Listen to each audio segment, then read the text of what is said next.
Hello everyone, Action here. In this video I will be showing you the full power of the volcanic worlds, which are in my opinion the best early game planets and perhaps mid game planets depending on the speed of your games, because oh boy are they versatile and how strong are they without even requiring many technologies. So here on our generator world, even though we didn't maximize everything to the last bit and went kinda lazy with the maximizations, we are still producing over 6,000 energy and almost 6,000 physics research. And keep in mind that this physics research right here is with zero upkeep in terms of consumer goods, since they are being produced by technicians, not physics researchers. So with all this energy you can fill up a massive fleet, you can bribe the AI, you can grab the automation buildings across all of our planets, just like we did here, and have pretty much 50% occupied jobs across your whole empire, because energy won't be a problem whatsoever. Then you can also build a mining world in one of your planets that have a good mining district capacity, and in the mining world you will even get a load of unity just from building up the thermotechnic forums, which are the brand new districts. Now these districts are incredibly OP if you stack them up. Unfortunately, in our home world I still haven't figured out a way of starting with more than 2 of these guys, but when you go for a regular volcanic world you usually have around 8 of these, and volcanic worlds are only available for us due to the Planet Forger civics. There are a lot of options for you to grab volcanic worlds, but this one we can pretty much have them across the board. So without further ado, let's get into it. My command calls out for 5,000 commanders to replenish our ranks after the recent losses. Our navy needs you, commander, to help us fight the countless enemies that threatens our own existence. Enlist today and be a part of something greater.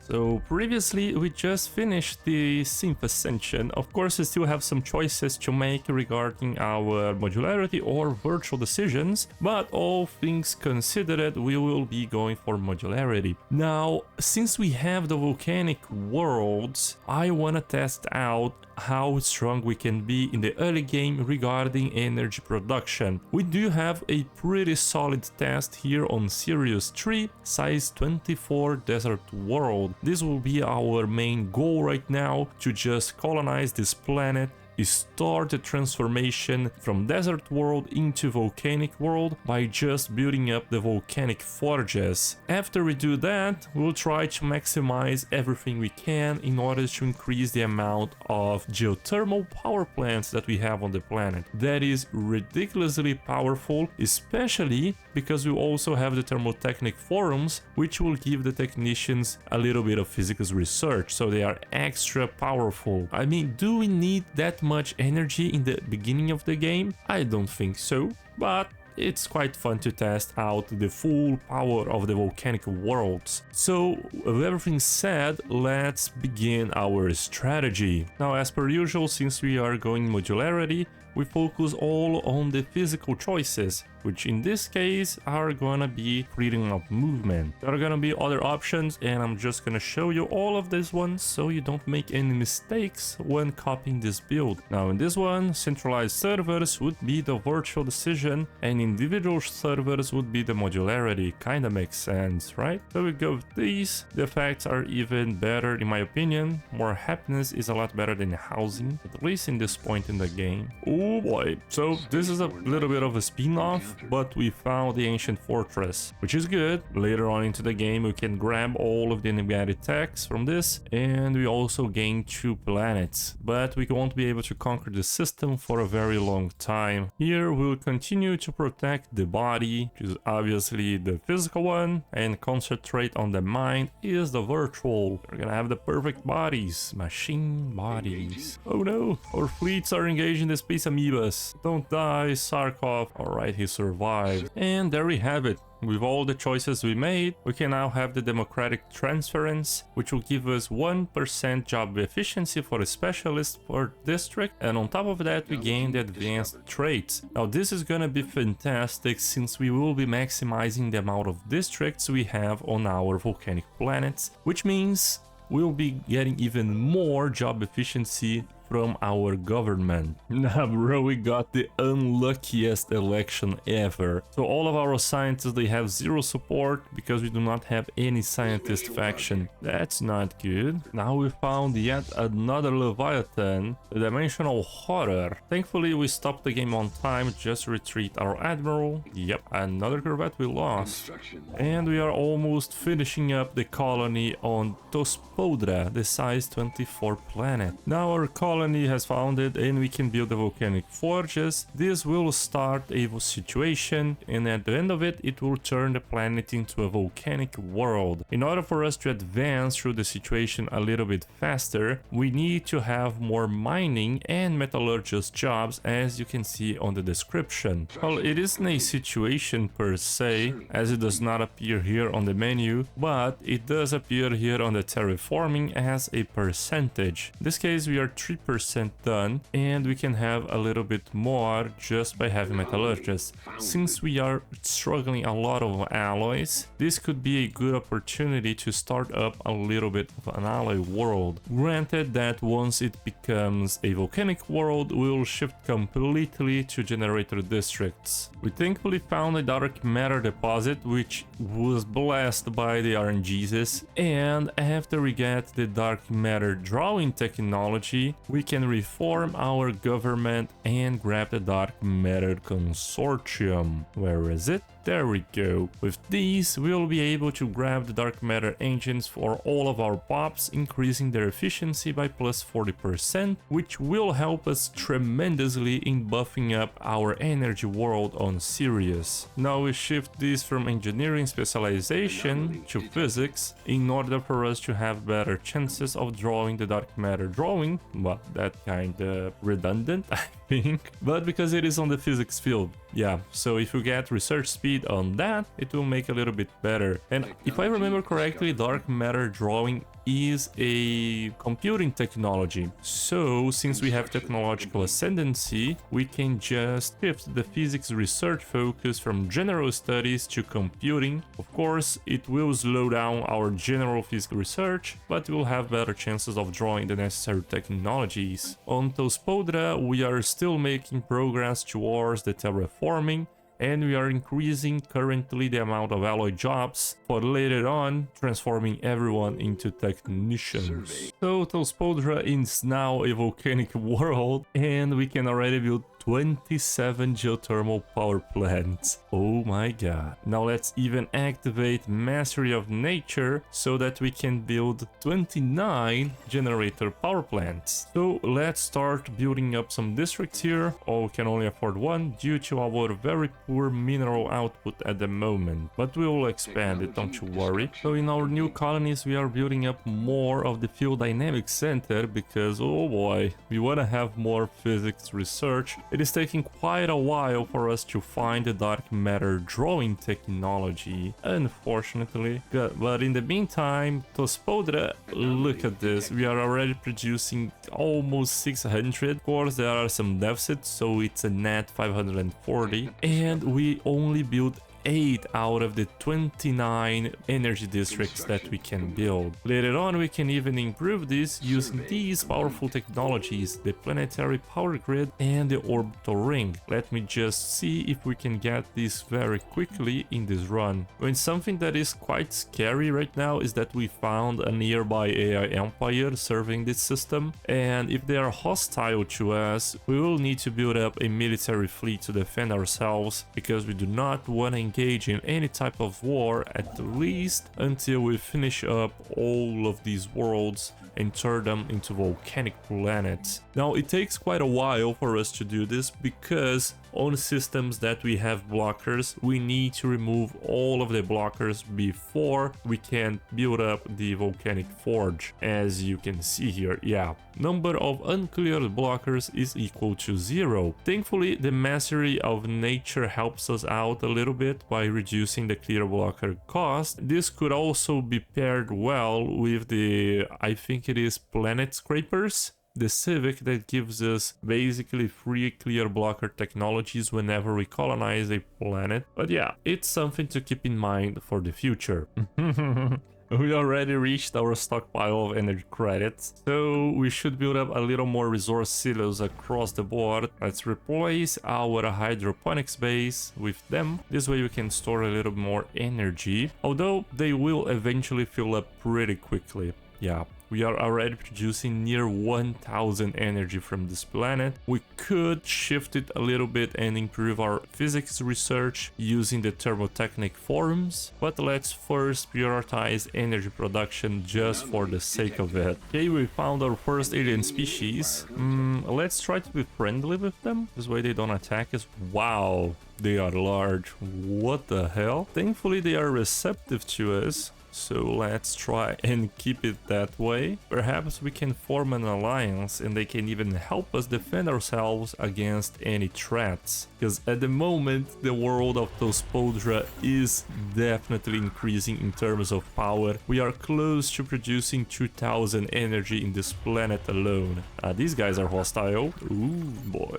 Now, it would be very good if we get the orbital rings. Let's hope so. Oh, it changed to 2 months. All right. Please, RNGesus, bless me this time. Ooh, not yet. Okay, let's get rid of the cheap technologies first. We have so much energy that we can even help our allies just a little bit. We won't ask anything in return. We just want to get rid of the excess energy, my friend. 1000 per month for you. I hope that helps. And even though we are... Oh, I just gave 1000 energy credits. It was not a monthly deal. All right, yeah. Now they are much more happy to accept the deal. And even though we are giving them 1000, we are still reaching our stockpile every time. I mean, I think I would just prioritize getting rid of these drones. But it's also a size 19 arc furnace deposit. That is good. This way our allies, because I'm scared that our allies might take off the drones and claim the systems for them. So our empire would be split up, and I hate being split up. So yeah, let's build up some cruisers and take them out. I mean, our ship technologies is not bad at the moment. It is terrible. It is completely garbage for this time into the game, but we'll catch up really quickly. It is just trash because we are prioritizing everything to get the dark matter drawing, which we still have not rolled. We can pick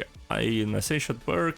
This one won't matter because our goal here is to make the largest energy planet available, and none of these technologies are gonna help us. The Cosmogenesis one could help us, but the class 4 singularity does come online pretty late into the game, so we won't be getting this. We'll instead go with Defender of the Galaxy, since the crisis will also appear after the year 2300, which is coming very quickly, and it is the 25 times crisis, by the way. Let's get rid of the ancient mining drones. Sarkov, our first commander, is gonna take care of them using these garbage ships that we have, but they are more than enough anyways. Bro, we even have Sapient Combat AI and we still do not have the dark matter drawing. Am I doing anything wrong here? Let me just check it out on the wiki. So we only need the Taken Sensors technology and we already have it for quite a long time. So it is just a matter of RNGesus at this point. So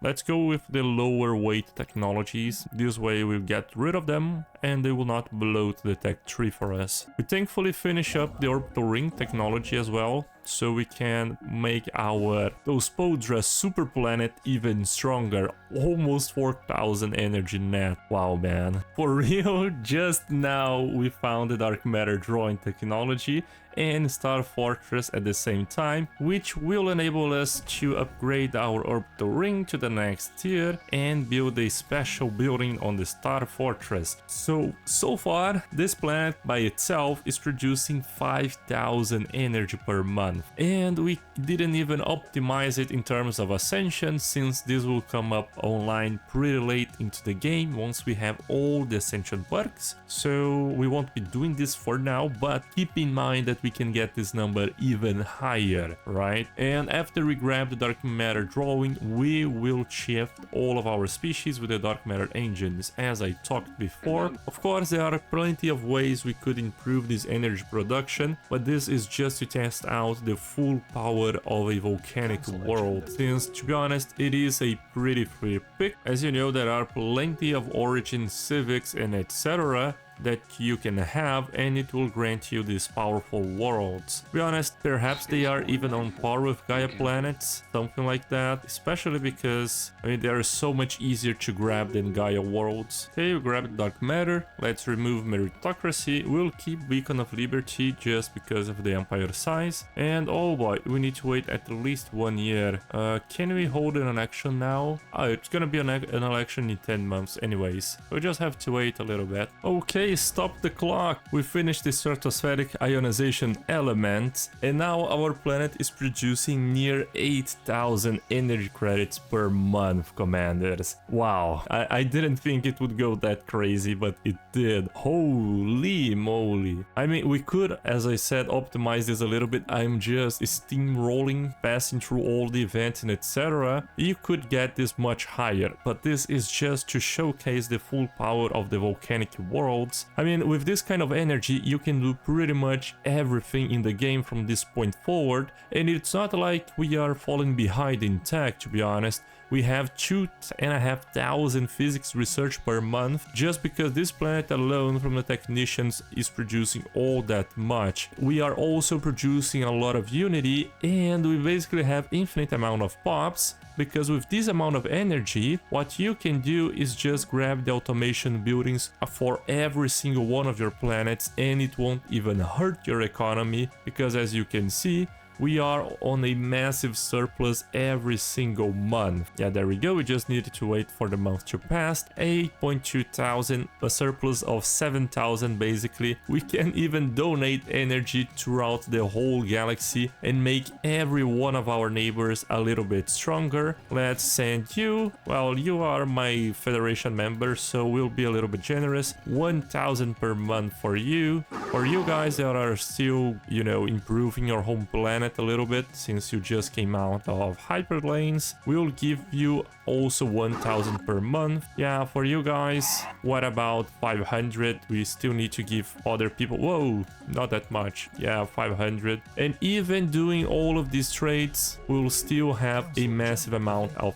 energy per month, basically 4,500. Yeah, from this point forward, the obvious things you could do to improve this world would be getting better governors, some destiny trades to improve the worker output. You could launch the agenda that we are even researching at the moment, the civil exclusion, that will give us plus 15% resources from jobs, ascend the planet, as I said, and give some other decisions. I think that is even a decision from the Caravaneers that gives us plus 15% technician output. There are also the cosmic store buildings that we can have. Is this one? No, this one does not affect it, but this electric storm gives us plus 25% resources from jobs, and the aftermath will give us more energy credits from jobs. We can even build a special cosmic storm building that gives us flat energy per month, but that only happens whilst we are inside a storm. Anyways, is pretty strong. Now, one thing I will test out is replacing 8 of these energy districts for thermotechnic forums, so we can see how much physics research we'll be getting through them. Let's just do that, and we shall wait a little bit. I mean, our friends are even giving us epic artifacts just because we are gifting them so much energy per month. And look at this. I mean, wow. That is so broken, holy.